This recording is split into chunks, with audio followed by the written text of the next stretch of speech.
You're watching Tironan's Unfriendly Skies. Today we have the new Tempest that I just got with a 0 point pilot. I wanted to introduce the aircraft to you, give you a little bit of its history, which is customary on this channel, and I hope that's okay with y'all. Couple of points about the Tempest. The Tempest was the successor to the Typhoon, and that was an aircraft that turned out to be far more successful, though in its introductory phases, the Typhoon came remarkably close to being canceled. However, it was the one aircraft in British inventory that could catch a Focke-Wulf 190 at low level during intruder missions. And so it found a role in that because of that. And Sidney Cam knew there were problems with this. The Hawker uh, aircraft company looked at this, and most of the problem with the Typhoon came to its wing. The original Typhoon had a very thick wing to accommodate the 20 millimeter cannons and introduced a lot of drag. Consequently, at high altitude, it was never a great aircraft. That was okay. Britain had more than enough use for a low to medium interceptor ground attack aircraft, and they used the Typhoon as such, but that wasn't very successful. About 1940, work started on improving the Typhoon. And when they got the specifications, about that time, the British were receiving the Mustang with the Allison engine, by the way. But it did have, again, another excellent low altitude fighter because of the engine instead of the wing, but it was kind of shocking to the British Air Ministry in just how efficient this wing had been in the Mustang. And it came back to airfoil design. In a Typhoon, the maximum rise on the wing, thickest part of the wing, will be found 30% inboard of the leading edge. In the Typhoon, it was moved back to 37.5 using the new profile designed by NACA. And for those of you who do not know, NACA was the predecessor to NASA, the American Aerodynamics Space Administration, and it did a lot of the research work for the United States. And one of the designs, he came out with a number of wing designs that were revolutionary for the time, and the Mustang was one result of it, and this was another. So they went to this thin wing profile, moved the radiator from the chin to the leading edges, and went with the Napier Sabre 2 engine was what they ended up with. And this was a very successful aircraft for them almost from the start. You got, in actuality, you got an aircraft that was doing right around 435 miles an hour, right around 700 kilometers per hour from the get-go with this aircraft. And that was quite an improvement. It was also didn't have nearly the handling devices that the Typhoon had had before. Now, I'm not going to say everything went smoothly. They had to, they originally designed this with, by the way, what you're looking at here is when I had to get rid of an advertisement because it covered my screen, and this was the result. I didn't go insane here. I'm going to have to look into these advertisements coming up in the middle of the game. Second time I've had a crash with it, and it's irritating at best, and I'm really going to have to take a look at it. The So I apologize for that interruption in the game flow, but it is what it is. All right. So the aircraft had some issues. One of them is to increase the length of the aircraft over the Typhoon a little bit with the nose and the profiling, and they came up about 1.5 feet longer. That introduced directional instability. They had to increase the surface area of the tailplane surfaces, and they introduced a bubble canopy almost immediately. Given the inputs from the pilot, they didn't want another framed canopy on the aircraft. And usability is often the most overlooked thing when we discuss aircraft, tanks, ships.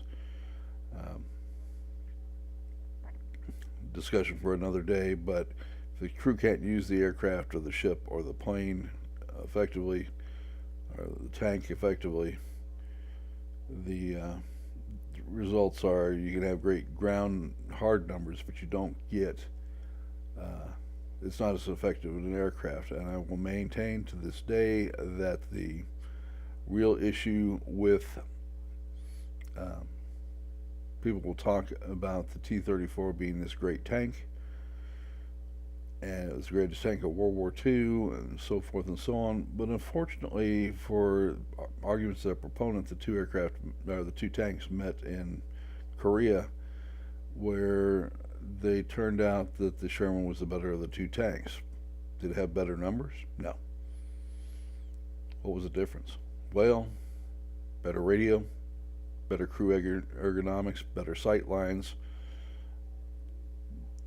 a turret floor so the loader could not worry about losing his leg when he's loading the tank, faster rate of fire, and a gun that was every bit the equal of the 85 millimeter. And when you start adding those together, that becomes a major issue. Well, it comes in planes here because this aircraft was easy to fly. Didn't have to be nearly as good a pilot to fly this aircraft, and you didn't have your attention taken away managing the aircraft nearly as much as you did in the Typhoon. And then they're not the only aircraft to have that problem. The P-38 was notorious for it. A lot of the functions needed to be automated. The U.S. government didn't want to pay for it, and hence it was not nearly as effective an aircraft as it could have been. The Hawker Company got this one right. It was an excellent medium to low level fighter, and for the majority of its operations, that's what Britain needed, and that's what they got. The United States had a different set of priorities because of its day fighter, day bomber campaign, and they needed fighters that could do that. So you have the Tempest. Now, there was a Centaurus version of the Tempest. It turned out to be even faster and a better plane, but that did not, it was called the Centaurus Mark II, but it did not come out until after the war, and it is not well represented in the, it's not represented in the game. You'll find it, in fact, in the previous Tornado aircraft. The last variant shows the Centaurus engine in it, which is just flat strange because, well, another discussion for another day, but shouldn't have been there.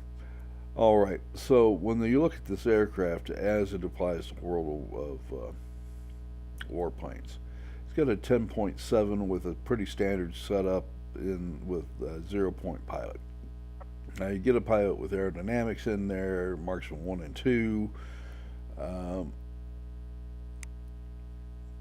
You're going to be down to 10.5 or thereabouts pretty quickly. If you specialize it, you may get another point or two out of it, depending on how you set it up, of course. And that puts it right in the midline fighter range, and that's in spite of the fact it carries bombs. Not bad at all. It's a very quick aircraft as the game goes. And I think you're going to find it's a very pleasant addition at Tier 8. I'm pretty sure I'm going to move my Hurricane pilot out of that and into this, as I have lots of Tier 5 and 6 aircraft, and I have very few Tier 8 aircraft left. So that will be a nice addition for it. So uh, I think it's going to find a home with me very quickly, and that I'm going to enjoy it quite a bit. I would recommend setting this up with the lightweight power plant and the lightweight airframe. Other people will have different opinions. They're welcome to them. That would be the way that I would go with this particular aircraft. It's nimble enough. It has good firepower. When you get the upgrades on this, you're going to be looking at 460 DPS for the guns. It carries a decent load of rockets and bombs. This is going to be a good aircraft. It's going to be fun for you. You're going to enjoy it, and you don't have to pay a dime for it. All you have to do is follow the Candy Road there. Candy Crush Road is my name for it. And it should be a lot of fun for you. All right. Some other points about the aircraft was that this thing was the premier ground attack aircraft for the British Royal, the Royal Air Force. Was quite a really made itself felt very quickly in the Battle of the Bulge, for instance. Great Britain supplied quite a number of aircraft sorties to help the United States during the Battle of the Bulge, and it really made itself heard and felt very much. Not so much against the tanks, where it didn't show up well, but we talk about hard numbers and what tanks can do. Well, how far does a tank go without fuel, without ammunition resupply, without the parts to replace it? Tanks break down a lot. German tanks really broke down a lot, and they were always fuel thirsty. Needless to say, as my uncle told me, he said if you ever wanted to kill a German armor column, the answer was always simple: make it march. You find they're broken down tanks if you push them hard enough. And he was actually there in the war in Patton's army. So he was there during that retreat from France. Well, these aircraft contributed to that because while the Germans always had a great maintenance organization, if they have to run and they don't have possession of the battlefield after the fight,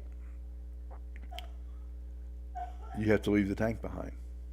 And he saw all sorts of Panthers and Mark IVs. The German half tracks, they were all broken down, or run out of gas and couldn't resupply. And these aircraft help as well as the P-47s, even P-51s are being used in the ground attack role of that part of the war. But this was Britain's perhaps premier ground attack aircraft towards the late stages of the war, and it shows itself as such. All right, folks, I do want to take a moment to thank you from the bottom of my heart for watching our videos. I want you to know that we appreciate you more than I can say. I also would like to ask you to like the video, to subscribe. If you want to support the channel, you can do so by going to the channel page itself, and on the upper right hand corner you will find a Patreon button. Just click on it, and I've set the subscription to $1 a month. There's no levels, and I don't accept more than that. This is a YouTube channel. That's all it should require. Some last thoughts about this aircraft. This is a nice fit.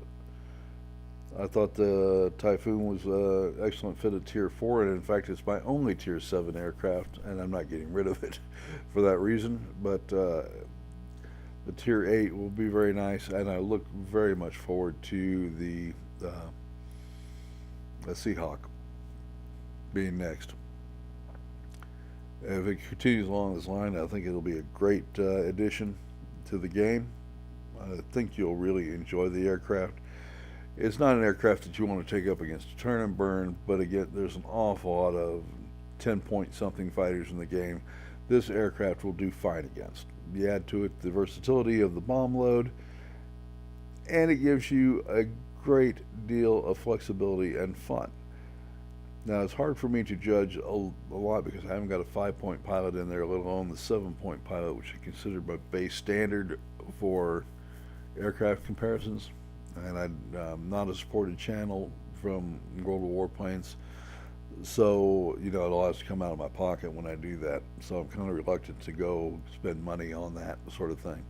Y'all have a great day. I want you to be safe out there. Remember, life is precious, and I want to see you tomorrow. Bye-bye.